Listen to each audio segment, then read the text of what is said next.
This cookie has 4 chocolate chips in it. Last month, it had 8.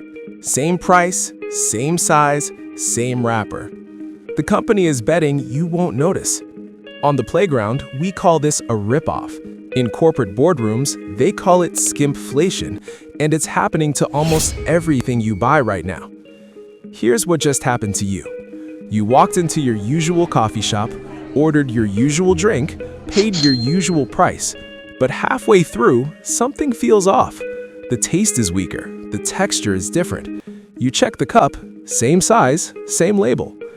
They didn't raise the price, they didn't shrink the cup, they just swapped premium ingredients for garbage and hoped you were too polite to call them out.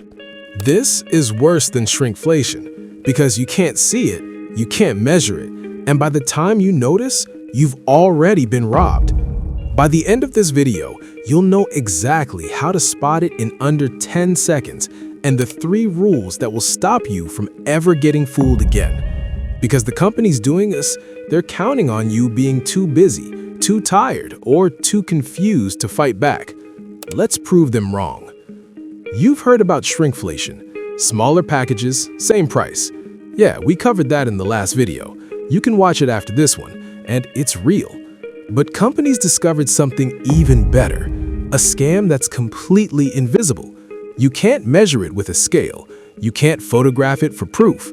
You only feel it when it's too late, when you're halfway through that burger and realize the texture didn't exist in nature until 3 months ago. The mechanics are identical to the cookie scam. Give you less quality for the same money, bet you won't notice, and if you do notice, shrug and say, inflation, supply chains, labor costs, what can we do? Except here's the thing, inflation went down, supply chains recovered, and the quality never came back. So how did we get here? And more importantly, how do you fight back? To answer that, we need to go back in time, because if this feels new, I can tell you that it's not. We've been here before. The 1970s, the last time inflation got this nasty. Companies faced the same choice they face today: raise prices and lose customers, or cut costs in ways customers won't immediately notice. Airlines cracked the code first. In 1978, American Airlines didn't raise ticket prices. Instead, they removed 1 olive from every salad served in first class. Just 1 olive. That single olive saved them $40,000 a year. 1 olive became the blueprint. Legroom disappeared. Meals became pretzels. Pretzels became nothing. Bathrooms got smaller, seats got thinner, and you paid the same price, sometimes more, for an experience that degraded year after year. Here's what nobody tells you. A traveler in 1985 who ignored these signals ended up paying more money for a worse experience 30 years later. They boiled the frogs so slowly, nobody jumped out of the pot. History doesn't repeat, but it rhymes. And right now, the rhyme is getting deafening. So why is skimpflation worse now than ever before? 3 reasons. First, supply chain chaos gave them cover. During COVID, companies could blame everything on supply chains. Sorry, we had to use cheaper ingredients. Sorry, staffing shortages mean longer wait times. The crisis passed, the excuses stayed. The quality never came back. Second, you're too busy to notice. Companies are banking on cognitive overload. You're comparing prices on your phone, juggling kids, rushing through checkout. You don't have mental bandwidth to notice that your 100% beef burger now has a texture no cow has ever produced. Third, the reviews are gamed. 20 years ago, a restaurant that started serving garbage would go out of business in 6 months. Today, they buy fake 5-star reviews faster than you can say algorithm. By the time real reviews catch up, they've already made their money and moved on. You feel it, don't you? That vague sense that everything is worse than it used to be, but you can't quite explain why? You're not crazy. That's not nostalgia. That's skimpflation exploiting the gap between your memory and your grocery cart. All right, enough doom. Let's talk about how to fight back. I can't tell you where to shop or what to buy, but I can teach you how to think like someone who doesn't get scammed. 3 rules.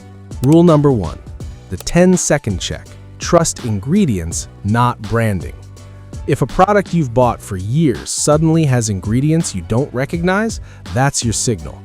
Natural flavors replacing real vanilla, mechanically separated replacing actual chicken.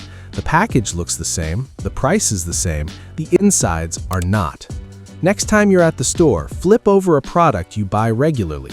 Take a photo of the ingredients. Check it again in 6 months. If it changed, you're being skimpflated. Switch brands immediately. Rule number 2, make noise. Vote with your feet loudly. When you catch skimpflation, don't just switch brands quietly.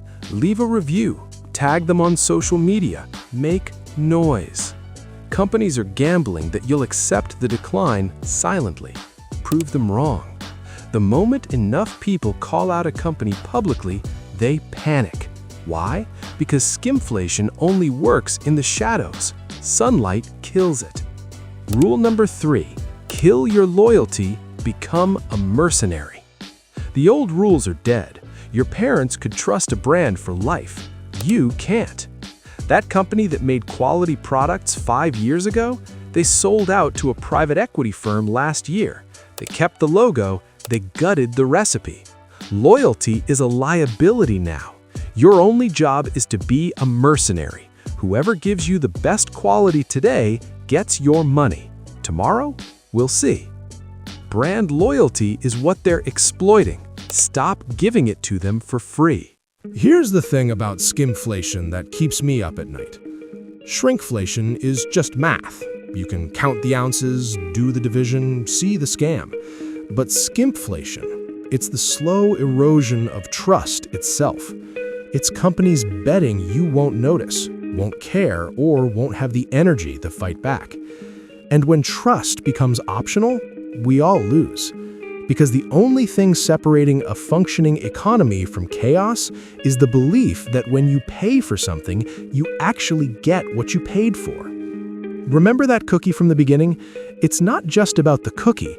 It's about whether you're living in a world where words mean things, where quality means quality, where you're a customer, not a mark.